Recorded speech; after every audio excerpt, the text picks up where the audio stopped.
ফাসাজাদাল মালাইকাতু কুল্লুহুম আজমাউন। আল্লাহু আকবার। ইল্লা ইবলিস। আল্লাহু আকবার। আল্লাহ তাআলা কোরআনের মধ্যে বলেন ফাসাজাদাল মালাইকা, আমি ফেরেশতাদেরকে সিজদা করতে বললাম, আজমাউন, তারা সকলেই কি করলো? ফাসাজাদাল মালাইকাতু কুল্লুহুম আজমাউন, তারা সকলেই সিজদা দিয়ে দিল। কাকে সিজদা দিল? হযরত আদম আলাইহিস সালামকে সিজদা দিল। ইল্লা ইবলিস, কিন্তু ইবলিস কি করলো না? আদম আলাইহিস সালামকে সিজদা করলো না। আল্লাহ তাআলা বললেন আবা আইয়াকুনা মা'আস সাজিদিন, কিন্তু সিজদা করা থেকে ইবলিস অমান্য করলো। আল্লাহ তাআলা ইবলিসকে প্রশ্ন করলো, ক্বালা ইয়া ইবলিসু মা লাকা আল্লা তাকুনা মা'আস সাজিদিন। আল্লাহু আকবার। হে ইবলিস, তোমার কি হলো?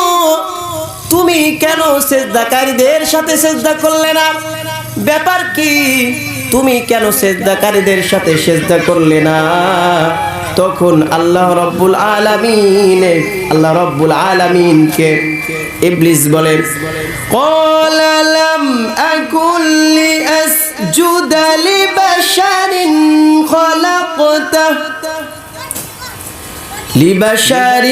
খলাকতাহু মিন সালসাল আল্লাহু আকবার। মিন হামাইম মাসনুন। আল্লাহু আকবার। ইবলিস আল্লাহকে বলে, ক্বালা লাম আকুল লিআসজুদা, আমি কিছুতেই সিজদা করব না লিবাশারিন, মানুষকে, খলাকতাহু, আপনি তাকে সৃষ্টি করেছেন, মিন সালসালিম মিন হামাইম মাসনুন, আপনি আদমকে সৃষ্টি করেছেন মাটি দ্বারা, আর আমি হলাম আগুন। আগুন কখনো নিচের দিকে যায় না, আগুন উপরের দিকে যায় আর মাটি নিচের দিকে যায়। আমি আগুন হয়ে মাটির সামনে মাথা নত করতে পারবো না, সুতরাং আমি আপনার আদেশ মান্য করতে পারবো না। বলেছে কিনা ইবলিস? ইবলিস এই কথা বলার সাথে সাথে আল্লাহ রাব্বুল আলামিন পরের আয়াতে বলেন, ক্বালা ফাখরুজ মিনহা ফাইন্নাকা রাজিম। আল্লাহু আকবার। হে ইবলিস, তুই বের হয়ে যা, ফাখরুজ, তুই বের হয়ে যা, মিনহা, এখান থেকে তুই বের হয়ে যা, ফাইন্নাকা রাজিম, তুই অভিশপ্ত। কোন দিন পর্যন্ত তুই অভিশপ্ত সেটা আল্লাহ তাআলা বলে দিয়েছেন। আল্লাহ তাআলা বলেন, ইবলিস তুই এখান থেকে বের হয়ে যা, ওয়া ইন্না আলাইকাল লা'নাতা ইলা ইয়াউমিদ্দিন।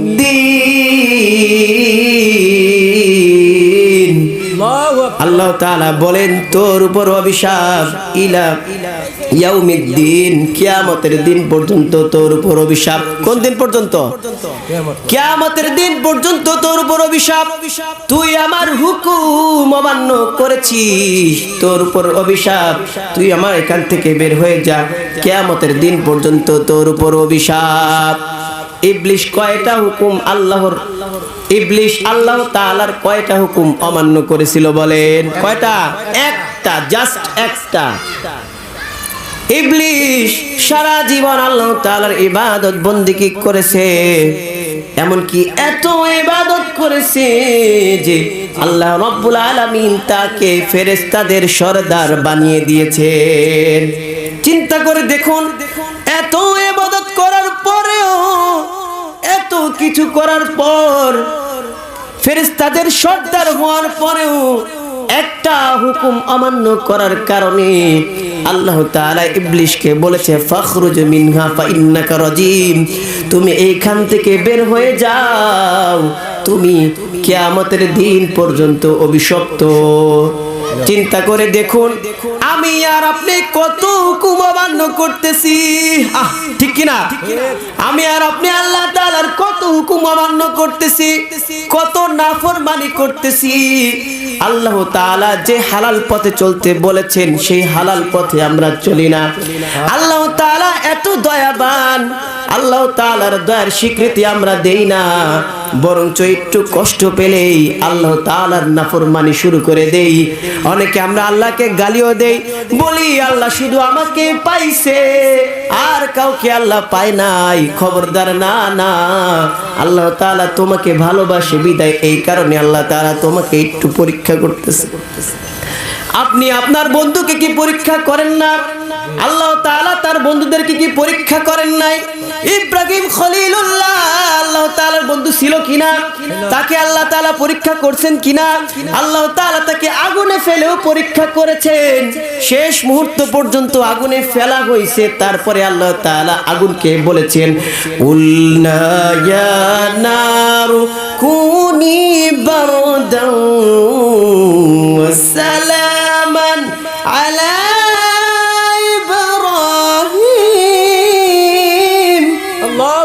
আল্লাহ তাআলা ইব্রাহিম আলাইহিস সালামকে আগুনে ফেলার পরে তারপরে বললেন আগুন তুই ঠান্ডা হয়ে যা, আমার ইব্রাহিমের জন্য আরামদায়ক হয়ে যা, যাতে করে আমার ইব্রাহিমের পশম না পুড়ে, আবার আমার ইব্রাহিম ঠান্ডার কারণে কষ্ট না করে, ঠিক কিনা?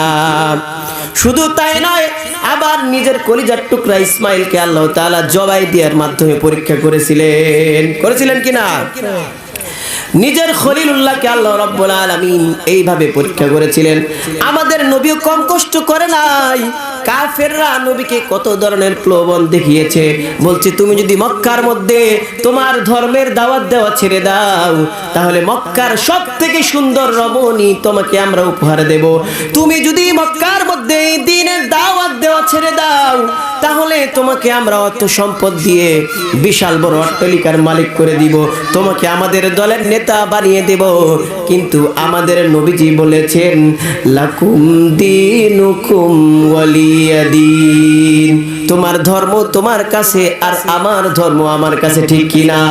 আমার নবীকে মক্কার কাফেররা এত বড় বড় অফার দিল কিন্তু সে গ্রহণ করে নাই। কিসের জোরে? ঈমানের জোরে। কার ভয়ে? আল্লাহর ভয়ে। তার মানে বোঝা গেল যেই ব্যক্তি এই কাজটা করে তার ঈমান আছে না নাই? তার ভিতরে ঈমান নাই। ঈমান থাকলে এই কাজটা করতে পারতো না। তার ঈমান আছে না নাই? ঈমান নাই। যে ব্যক্তি এই কাজটা করলো, সামান্য একটু টাকা খেয়ে আরেকজনের বিরুদ্ধে সাক্ষী দিল, তার কি আল্লাহর ভয় আছে না নাই? বোঝা যায় তার আল্লাহর ভয় নাই। কিন্তু তাকে যে যদি আমি বলি তোমার ঈমান নাই বেটা, তাকে যে যদি আমি বলি তুমি আল্লাহকে ভয় করো না, সাথে সাথে সে আমাকে মারতেও আসতে পারে, ঠিক কিনা? তার ঈমান যে চলে গেছে, তার ভিতর থেকে যে আল্লাহর ভয় চলে গেছে সেটাও সে বুঝতে পারে না। কেমন মুসলমান আমরা, কেমন মুসলমান আমরা, কেমন মুসলমান তুমি, কেমন মুসলমান, কেমন মুসলমান তুমি, কেমন মুসলমান। তো ভাইরা আমার, যে কথা বলতেছিলাম, আল্লাহ রাব্বুল আলামিন কত দয়া করে মুহাব্বত করে আমাদেরকে কত সুযোগ দিচ্ছেন। ওই ইবলিস এত বছর ইবাদত বন্দেগী করার পর, ফেরেশতাদের লিডার হওয়ার পরও একটা খারাপ কাজ করার কারণে, আল্লাহ রাব্বুল আলামিনের একটা হুকুম অমান্য করার কারণে কিয়ামত পর্যন্ত তাকে আল্লাহ রাব্বুল আলামিন অভিশপ্ত করে দিয়েছেন। কিন্তু আমি আর আপনি আল্লাহ তাআলার কত হুকুম অমান্য করতেছি, তবুও আল্লাহ রাব্বুল আলামিন আমাদের উপর আল্লাহর গজব নাজিল করে না, ঠিক কি না? কি কারণে করে না জানেন? আমাদের নবীকে হযরত মুহাম্মদ মুস্তাফা সাল্লাল্লাহু আলাইহি ওয়াসাল্লাম আল্লাহ রাব্বুল আলামিন আমাদের নবীর দোয়ার উসিলায় আমাদেরকে সাথে সাথে আযাব দেন না। কত মহৎ ছিলেন, কত মুহাব্বত করেন আল্লাহ রাব্বুল আলামিন। যে আমাদের উপর আল্লাহ যে কত রহমত করেছেন যে আমরা শেষ নবীর উম্মত, আমাদের ভাগ্য। কিন্তু আমাদের দ্বারা আজকে এমন কাজ হয় যে জাহিলিয়াতের যুগেও আমাদেরকে কি করে হার মানায়। এরকম কাজ আমাদের হয়ে যায়, কিয়ামতের আলামত আবার আমাদের দ্বারাই প্রকাশ পাচ্ছে। আমরা জানি আমরা শেষ নবীর উম্মত। ওই যে একটু আগে একটা মিসাল দিলাম যে একজন লোক ঘুষ খেয়ে সুদ খেয়ে এরকম আল্লাহ তাআলার ভয়কে ত্যাগ করে সে এরকম দুর্নীতি করতেছে, সে নিজেও জানে না। ঠিক তেমনি ভাবে আমরা যে কত ধরনের গুনাহের কাজ করতেছি, তবু আমরা এটা উপলব্ধি করতে পারতাছি না কি এগুলা যে গুনার কাজ। শয়তান আল্লাহ তাআলাকে সম্বোধন করে বলতেছে, ক্বালা রাব্বি বিমা আগওয়াইতানি লাউযায়িনান্না লাহুম ফিল আরদি ওয়া লাউগওয়িয়ান্নাহুম আজমাইন। আল্লাহু আকবার। ক্বালা রাব্বি, হে আমার রব, বিমা ক্বালা রাব্বি বিমা আগওয়াইতানি লাউযায়িনান্না লাহুম ফিল আরদি, মানুষদেরকে আমি জমিনের মধ্যে গুনাহের কাজগুলোকে এমন ভাবে সাজাইয়া দিব মানুষ বুঝতেই পারবে না এগুলো গুনাহের কাজ, আর মানুষ সেই গুনাহগুলো বারবার করতে থাকবে। বুঝতে পারলেন? শয়তানে চ্যালেঞ্জ করে আল্লাহকে বলছে যে আল্লাহ, তোমার বান্দাদেরকে আমি গুনাহের কাজগুলো এমন ভাবে সাজায় দিব যে মানুষ বুঝতেই পারবে না কি এগুলো গুনাহের কাজ, এগুলো কি তোমার নাফরমানি, মানুষ এগুলো উপলব্ধি করবে না। দেখুন মিলে কিনা। আজকে যে আমরা ঠিক মতো নামাজ আদায় করি না, আমাদের মনে হয় না যে এটা কোনো গুনাহ হয়েছে। তারপরে এই দিনে মাজলিসে আসতেছি না, আমাদের মনে হয় না একটা ভালো কাজ আমার সামনে হইতেছে, আমি এটা গ্রহণ করতেছি না, এটা যে আমার জন্য লস, এটা আমরা কি করি না, বুঝতে পারি না। মনে করতেছি নফল, মাহফিলে যাওয়া তো ফরজ না। আরে ভাই, আজকে যদি বাজারে একজন লোক এসে বলে যে স্বর্ণের ভরি আমি 10,000 টাকা করে দিলাম, তাহলে কি বাজারে জায়গা দেওয়া যাবে না? বিভিন্ন জায়গা থেকে লোক আসবে স্বর্ণ কেনার জন্য, প্রয়োজন পড়লে কিস্তি তুলে সুদে নিয়ে কি করবে, স্বর্ণ কেনার জন্য এসে পড়বে। আসবে কিনা? আসবে। ভাইরা আমার, দুনিয়ার মধ্যে আমরা লাভটা ঠিকই বুঝতেছি, কিন্তু আল্লাহ রাব্বুল আলামিন দুনিয়ার মধ্যে আখিরাতের জন্য যে 10 গুণ বাড়িয়ে দিবে সেই লাভটা আমরা বুঝতেছি না, ঠিক কিনা? ঠিক। আল্লাহ রাব্বুল আলামিন কোরআনের মধ্যে বলেন, সূরাতুল বাকারার 188 নম্বর আয়াতে আল্লাহ বলেন, মান জাআ বিল হাসানাহ আল্লাহু আকবার। ফালাহু আশরু আমসালিহা আল্লাহু আকবার। ومن جاء بالسيئة فلا يجزى إلا مثلها। আল্লাহু আকবার। আল্লাহ তাআলা কোরআনের মধ্যে বলেন, মান জাআ বিল হাসানা, যে ব্যক্তি কিনা একটা নেক কাজ করবে, ফালাহু আশরু আমসালিহা, তাকে আমি তার থেকে কি করব, 10 গুণ বেশি দেব। বলেন সুবহানাল্লাহ। ফালাহু, তার জন্য আশরু আমসালিহা, তার মতো 10টা কি বেশি দেব। আজকে যদি আপনি দুনিয়ার জমিনে মাটির উপর থাকাকালীন একটা নেক কাজ করেন, আল্লাহ তাআলা কয়টা দিবে বলেন? 10টা। আশরু আমসালিহা, ওই নেক কাজের মতো আল্লাহ তাআলা 10টা দিবেন। ওয়ামান জাআ বিসাইয়্যা, আর আপনি যদি গুনাহ করেন একটা, তাহলে আল্লাহ রাব্বুল আলামিন আপনাকে ওই একটা গুনাহ লিপিবদ্ধ করবেন। বলেন সুবহানাল্লাহ। চিন্তা করে দেখুন কত ভাবে আল্লাহ তাআলা আমাদেরকে উম্মতে মুহাম্মাদীদেরকে ছাড় দিতেছেন, মানুষদেরকে আল্লাহ তাআলা ছাড় দিতেছেন। শয়তান একটা হুকুম অমান্য করছে, কোনো ছাড় দেয় নাই, সারা জীবন ইবাদত বন্দেগী করছে। আর আমরা হাজার নাফরমানি করি, আল্লাহ রাব্বুল আলামিনের কাছে যদি আমরা তওবা করি, আল্লাহ রাব্বুল আলামিন বলেন তওবাওয়ালা বান্দাকে আল্লাহ রাব্বুল আলামিন বড়ই মুহাব্বত করেন।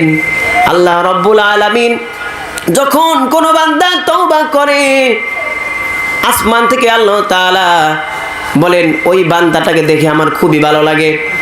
দৃষ্টান্তটা এমনি ভাবে দেওয়া যায়, আমরা যেমন রাত্রিবেলা আকাশের তারকা দেখি চমকাইতে থাকে, যখন কোন বান্দা তওবা করে খালেস নিয়তে তওবা করতে হবে, তওবা করলাম আর গুনাহ শুরু করে দিলাম, এই তওবার কিন্তু দাম নাই।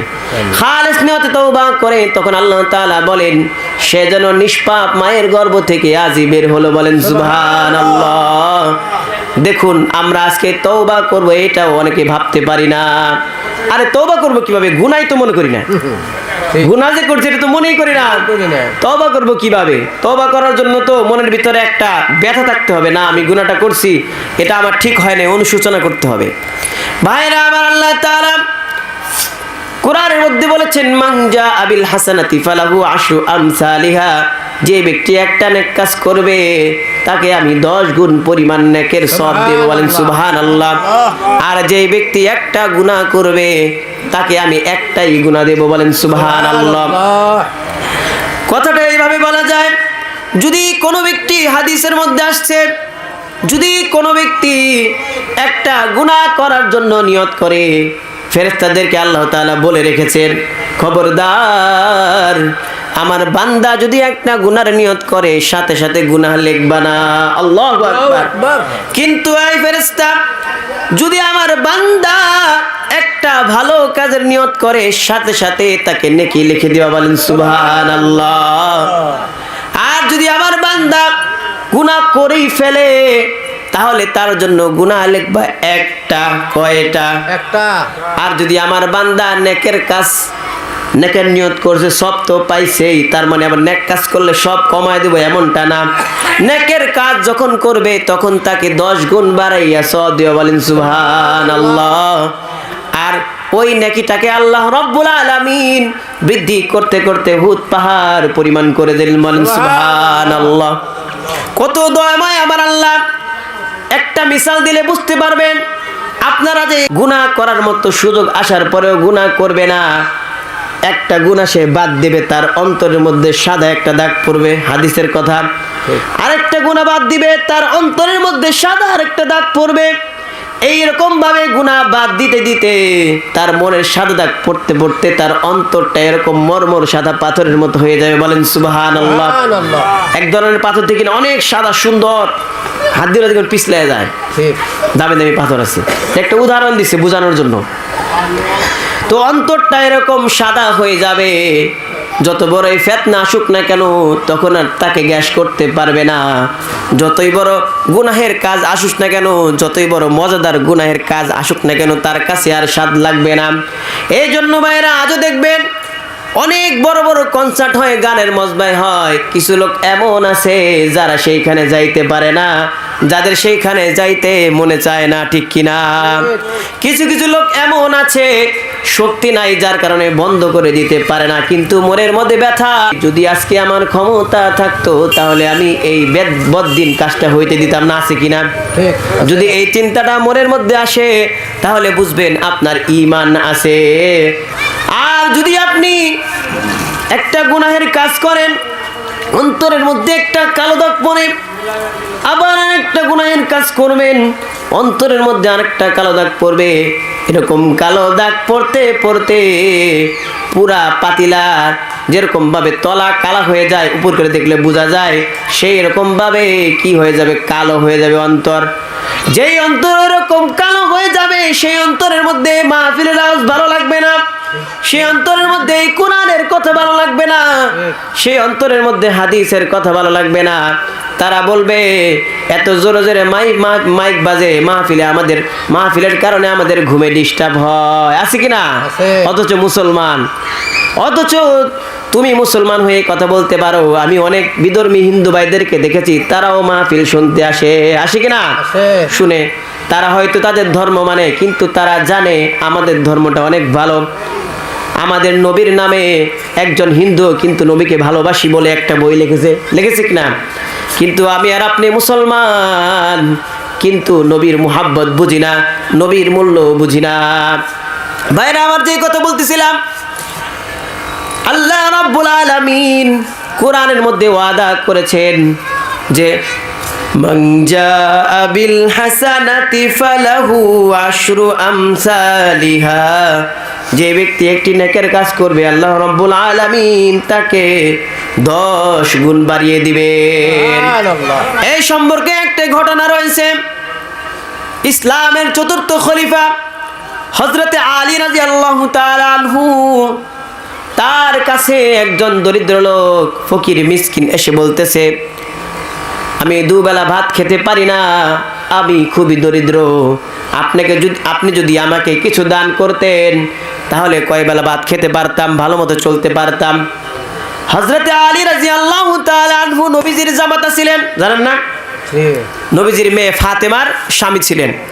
হযরতে আলী রাদিয়াল্লাহু তাআলা আনহু তার ছেলে হুসাইনকে বলে, বাবা যাও তোমার মায়ের কাছে গিয়ে বলো আমার ঘরের মধ্যে যে কিছু টাকা পয়সা রাখা আছে, কিছু দিনার রাখা আছে, সেইগুলো দিয়ে দিতে।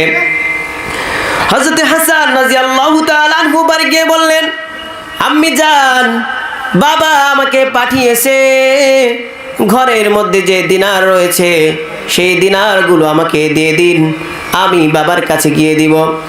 হযরত ফাতেমা রাদিয়াল্লাহু তাআলা আনহু বললেন, এই দিনারগুলো তো আমাদের প্রয়োজনের কারণেই রাখা আছে, এই দিনার ছাড়া তো আমাদের কাছে আর কোনো টাকা পয়সা নাই, তোমার আব্বুকে যে খবরটা বলো। হযরত হাসান রাদিয়াল্লাহু তাআলা আনহু হযরত আলী রাদিয়াল্লাহু তাআলা আনহুকে গিয়ে বললেন, আব্বা জান, আম্মি জান বলেছেন ঘরের মধ্যে যে পরিমাণ টাকা আছে, যে পরিমাণ দিনার আছে, সেগুলো অল্প কয়েকটা দিনার আছে, সেগুলো দিলে আমাদের আর চলার মতো কিছুই থাকবে না। হযরত আলী রাদিয়াল্লাহু তাআলা আনহু বলেন, আমার আল্লাহ বলেছেন, মান জাআ বিল হাসানাতি ফালাহু আশরু আমসালিহা। আল্লাহু আকবার। আল্লাহ বলেছেন, আল্লাহ তাআলার পথে যদি আমি 1 দিরহাম দেই, আল্লাহ তাআলা 10 দিরহাম দিবেন, মানে 1-এর বদলে 10। আল্লাহ তাআলা 1-এর বদলে 10 দিবেন। সুতরাং আমার আর কৃপণতা করার কোনো সুযোগ নাই, আমার কাছে যা আছে আমি তাই আল্লাহর রাস্তায় খরচ করে দেব। যাও গিয়ে তোমার আম্মি জানকে বলো ওই দিরহামগুলো আমাকে দিয়ে দিতে। হাসান রাদিয়াল্লাহু তাআলা আনহু মা ফাতেমার কাছে গিয়ে বললেন, মা, আব্বা জান তবু ওই দিরহামগুলো দিয়ে দিতে বলেছেন। ফাতেমা রাদিয়াল্লাহু তাআলা আনহা আর দেরি করলেন না, সাথে সাথে তার ছেলে হাসানকে দিয়ে দিলেন, বাবার কাছে পাঠিয়ে দিলেন। হাসান রাদিয়াল্লাহু তাআলা আনহু তার বাবা হযরতে আলী রাদিয়াল্লাহু তাআলা আনহুর কাছে দিনারটি দিলেন। দিনার ছিল মাত্র 6 দিরহাম। কয় দিনার ছিল? 6 দিরহাম। 6 দিনার ছিল। দিনার দিরহাম তো আর কি 6 দিরহাম ছিল।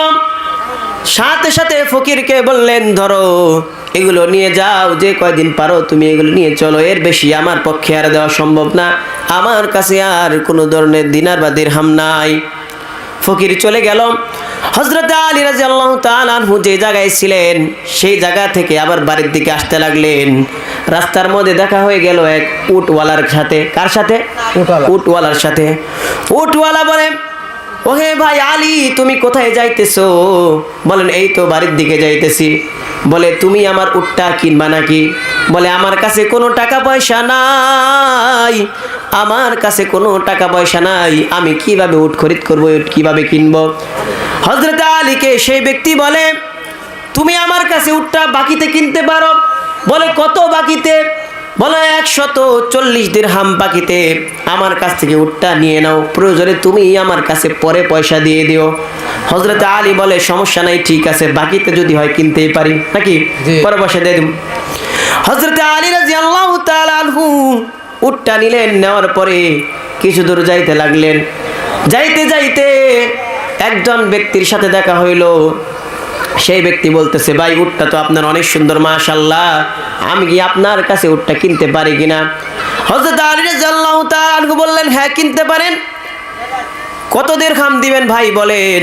হযরত আলী রাদিয়াল্লাহু তাআলা আনহুকে সেই ব্যক্তি বললেন, কত দিরহাম দিবেন বলেন? হযরত আলী রাদিয়াল্লাহু তাআলা আনহু বললেন, আমি এই উটটাকে 200 দিরহামে বিক্রি করতে পারবো। সেই লোকটা বলে, ঠিক আছে, সমস্যা নাই, এই যে ধরেন 200 দিরহাম, আমি আপনাকে 200 দিরহামই দিলেন, আর উটটা আমাকে দিয়ে দেন। বলেন সুবহানাল্লাহ। হযরত আলী রাদিয়াল্লাহু তাআলা আনহু দিরহাম নিয়ে সামনে আগাইতে লাগলেন। কিছুক্ষণ পর যেই ব্যক্তি উটটা হযরত আলী রাদিয়াল্লাহু তাআলা আনহুর কাছে প্রথমে বিক্রি করেছিল সেই লোকের সাথে দেখা হয়ে গেল। বলল, কি ব্যাপার ভাই, ঋণ থেকে কি তুমি এখনই মুক্ত হইবা নাকি? মানে আমার টাকা কি আমাকে এখনই দিয়ে দিবা? উট তো সাথে দেখতেছি না। তখন হযরত আলী রাদিয়াল্লাহু তাআলা আনহু বলে, এই যে ধরেন ভাই, আপনার 140 দিরহাম। বলেন সুবহানাল্লাহ। আর বাঁচলো কয় দিরহাম? কয় দিরহাম? 60 দিরহাম। ফকিরকে দিয়েছিল কয় দিরহাম? 6 দিরহাম। একের বদলে 10 মিলছে কিনা? একের বদলে 10 মিলছে। তারপরে হযরত আলী রাদিয়াল্লাহু তাআলা আনহু বাড়িতে গেলেন। যাওয়ার পরে ফাতেমা রাদিয়াল্লাহু তাআলা আনহুকে বললেন, বিবি ধরো এগুলো রেখে দাও। ফাতেমা রাদিয়াল্লাহু তাআলা আনহু অবাক হয়ে গেলেন, ব্যাপার কি? ছিল তো মাত্র 6 দিরহাম, দেওয়ার পরে তার কিছুই ছিল না, এতগুলো টাকা কোথা থেকে আসলো? বলে, আমি আজকে আল্লাহর সাথে ব্যবসা করেছি। সুবহানাল্লাহ। কেমন মানুষ ছিল তারা, কেমন একিন ছিল। এখন আপনি মনে করবেন আমি আজকে মসজিদে 6 টাকা দিব অথবা 6,000 দিব, পরে দিয়ে নিয়ে আমি কি 60,000 পেয়ে যাব, এই চিন্তা করে দান করলে কিন্তু হবে। কিন্তু কেন হবে না? হতেও পারে, কিন্তু একটা জিনিস আমি বলে দিই, তাইলে বুঝতে পারবেন। হবে যখন আপনার ওই আলী রাদিয়াল্লাহু তাআলার মতো ঈমান হবে। বুঝতে পারতেছেন? আমি আর আপনি দান করি লোক দেখানোর উদ্দেশ্যে, আমি আর আপনি দান করি হারামের টাকা দিয়ে, আমি আর আপনি দান করার পরে চিন্তা করি, এতগুলো টাকা দিয়ে দিলাম, আবার কবে কামাই রোজগার করব। হযরত আলী রাদিয়াল্লাহু তাআলা আনহু কি এই চিন্তা করছিলেন? না। ভরসা করছিলেন কার প্রতি? আল্লাহর প্রতি। কারণ কোরআনের মধ্যে আছে, লিল্লাহি মুলকুস সামাওয়াতি ওয়াল আরদ। আসমান জমিনের মালিক কে? আল্লাহ। আল্লাহ। এটা আল্লাহ তাআলা বলতেছেন যে আসমানের মালিক আমি, দেশের পুরো বিশ্বের মালিক হলো আমি। সুতরাং যে আমার হয়ে যাবে তার আর কোনো কিছুর দরকার নাই, ঠিক কিনা? হযরত আলী রাদিয়াল্লাহু তাআলা আনহু যেই দান করেছিল, ওই দান যদি আমরা করতে পারি তাহলে অবশ্যই আমাদের দানের মধ্যে কি হবে? বরকত হবে। মসজিদের উদ্যোগে আজকের এই মাহফিল। ভাইরা আমার, হযরত আলী রাদিয়াল্লাহু তাআলা আনহুর যেই ঈমান ছিল, সেই ঈমানের বদৌলতে কিন্তু তার দানে এত বরকত হয়েছে। তো আজকেও আমরা ইনশাআল্লাহ সেই ঈমান নিয়ে দান করার চেষ্টা করব, ঠিক কি না? ইনশাআল্লাহ। আর এই আয়াতটা সামনে রাখবো। আল্লাহ তাআলা বলছেন, মান জাআ বিল হাসানাতি ফালাহু আশরু আমসালিহা, যে আল্লাহ রাব্বুল আলামিন অবশ্যই একের বদলে আমাকে 10 দেবেন। এবং মনের মধ্যে এই চিন্তাও রাখতে হবে যে আমি দান করব খালেস নিয়তে, যে এই ঘরের মধ্যে আমি দান করলে, আল্লাহর এই ঘরের মধ্যে যদি আমি দান করি, তাহলে এই ঘরের মধ্যে যারা নামাজ পড়বে তাদের পক্ষ থেকে আমার